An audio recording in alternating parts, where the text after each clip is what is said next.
और वही सुलह विधायक विपिन सिंह परमार से खबरें अभी तक ने खास बातचीत की है। मनरेगा विवाद को लेकर कांग्रेस पर उन्होंने पलटवार किया। कांग्रेस को इससे आपत्ति नहीं होनी चाहिए। कहा कि योजना में 125 दिन के रोजगार का दावा है। योजना से किसी का रोजगार नहीं छीना जा रहा।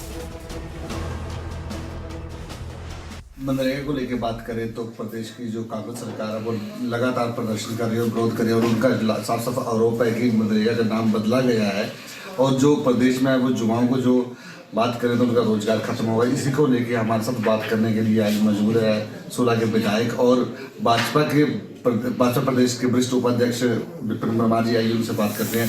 सर, अगर बात करें कि कांग्रेस की बात करें कि कांग्रेस लगातार आरोप लगा रही है कि मनरेगा का नाम बदला गया है, तो बात करें तो भाजपा को महात्मा गांधी से पहले ही उनके नाम से चिढ़ थी और उनके नाम को बदलने के लिए सारा षड्यंत्र रचा गया और इससे जो अभी प्रदेश में रोजगार खत्म हो जाएगा, उसको आप किस तरह देखते हैं? नहीं, मैं तो इतना ही कहना चाहता हूँ कि अभी शीतकालीन सत्र में एनडीए भाजपा की सरकार और माननीय प्रधानमंत्री श्री नरेंद्र मोदी जी जिस विधेयक को लेकर के पार्लियामेंट में आए और जो देश के करोड़ों लोगों के लिए ग्रामीण परिवेश में और गांव में रहने वाले लोगों के लिए एक सौगात दी है, निसंदेह उससे रोजगार भी मिलेगा और आजीविका भी स्थायी बनेगी।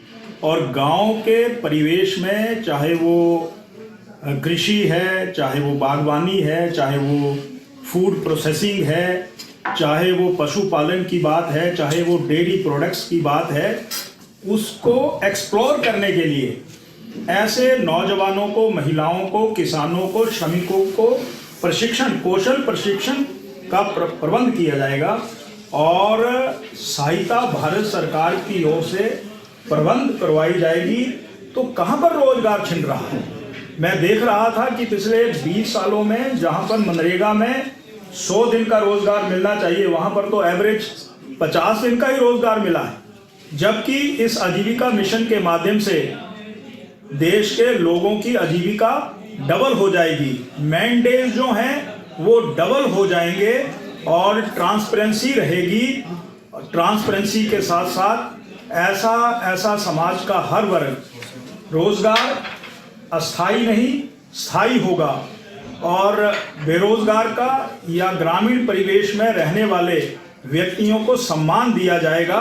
और जब हमारा किसान, गांव में रहने वाला नौजवान, महिलाएं सशक्त होंगी तो निसंदेह हमारा हिंदुस्तान और सशक्त 2047 की दिशा में आगे बढ़ पाएगा। हमारा तो यही कंसेप्ट है।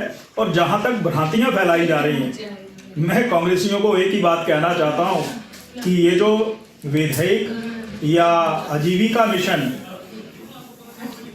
अभी हाल में ही विंटर सेशन में इसको लागू पारित किया गया है, ये 20 सालों में मनरेगा जो लागू की गई उसके बाद जो अर्थव्यवस्था में परिवर्तन आया है, सामाजिक ढांचा बदला है, उसी के साथ साथ आर्थिक ढांचे बदले हैं। और जहां पर इस योजना का धरातल पर लाभ नहीं हो पा रहा था, तो दूरदृष्टि को ध्यान में रखते हुए हिंदुस्तान में ग्रामीण क्षेत्र में ग्रामीण परिवेश मजबूत हो, ये आजीविका मिशन लागू की गई है। इसका लाभ मिलना शुरू हो जाएगा क्योंकि रोजगार विकास के साथ जुड़ेगा, हिंदुस्तान को मजबूत करने की दिशा में जुड़ेगा, ये मैं कहना चाहता हूं। और ये आजीविका मिशन, जी राम जी, मुझे लगता है कि कांग्रेसियों को इससे कोई घृणा नहीं होनी चाहिए। जी थे हमारे साथ सोला के विधायक और भाजपा के प्रदेश वरिष्ठ उपाध्यक्ष, जिन्होंने साफ साफ कहा है कि मनरेगा को लेकर जो परिवर्तन किया गया है जिसमें ग्रामीण क्षेत्र तक जो है कि रोजगार बनेगा और रोजगार लोगों को जो है कि रोजगार की सुविधाएं भरपूर मिलेगी। कांगड़ा के नूरपुर से अपने वरिष्ठ जो कि सबर नाड़ा के साथ रविंद्र चौधरी, खबरें अभी तक नूरपुर।